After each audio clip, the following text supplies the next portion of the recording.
Okay. Did she request immunity?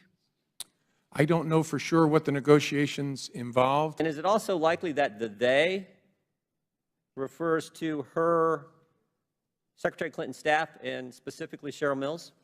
I don't know that. He's referring to a federal record, isn't he?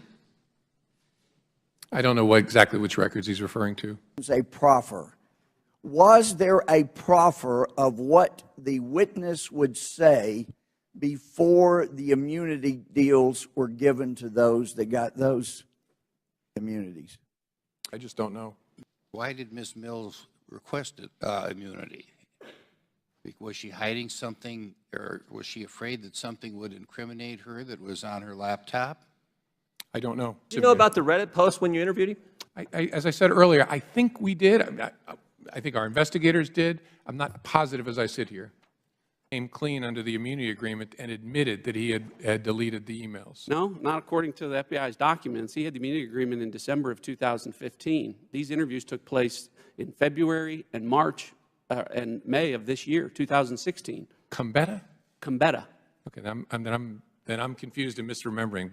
How is this not a conscious effort to alter federal records? I mean, the proximity to the date is just stunning. I'm sorry, what's the question? How is this not a conscious effort to alter a federal record? Well, it depended on what the record was and exactly what he was trying to do, and whether there would be disclosure to the people they were producing it to, saying we changed this for privacy purposes. I just don't know sitting here.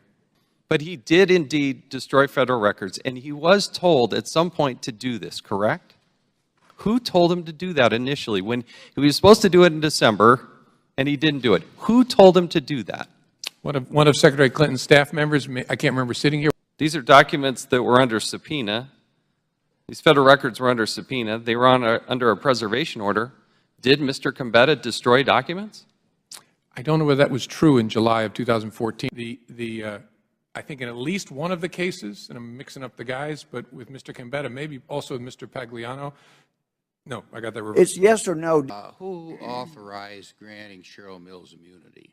I'm sorry? Who authorized granting Cheryl Mills immunity? It's a decision made by the Department of Justice. I don't know at what level. At the time that the Department of Justice, at your behest or your involvement, gave Paul Combetta immunity, did you do so knowing about all of the posts he had on Reddit and capturing all of those posts and correspondence where he was asking how to wipe or completely erase on behalf of a VVIP, so to speak?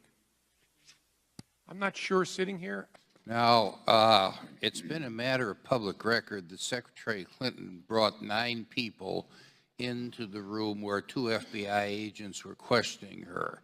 Is that normal practice? No, there is a normal practice.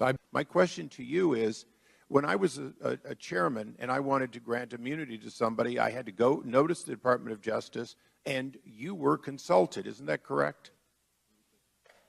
In a particular matter? In any matter. I don't know whether the FBI is consulted. Isn't there a double standard that when you granted immunity to these 5 individuals, you took them out of the reach of prosecution for crimes committed related to destruction of documents or withholding or other crimes pursuant to congressional subpoenas? I don't think anybody was given transactional immunity. My question is, the guy you gave immunity to, the guy who took the 5th in front of us, is online trying to figure out how to remove email addresses, change evidence, later uses BleachBit. That guy, who won't testify in front of Congress, and he has correspondence with Cheryl Mills. Cheryl Mills, a subject of the investigation. Cheryl Mills, who also got some kind of immunity agreement. Cheryl Mills, who walked out for part of the questions during the interview with the FBI. Seems to me that's pretty compelling, and the timeline's pretty compelling as well. I'm not following compelling of what they keep. But why did you need an immunity agreement? Why didn't they just cooperate and hand them over? The law firm did, didn't they? Well, yes. That's a question really I can't answer that. Why did Ms. Mills request immunity? Was she hiding something, or was she afraid that something would incriminate her that was on her laptop? I don't know.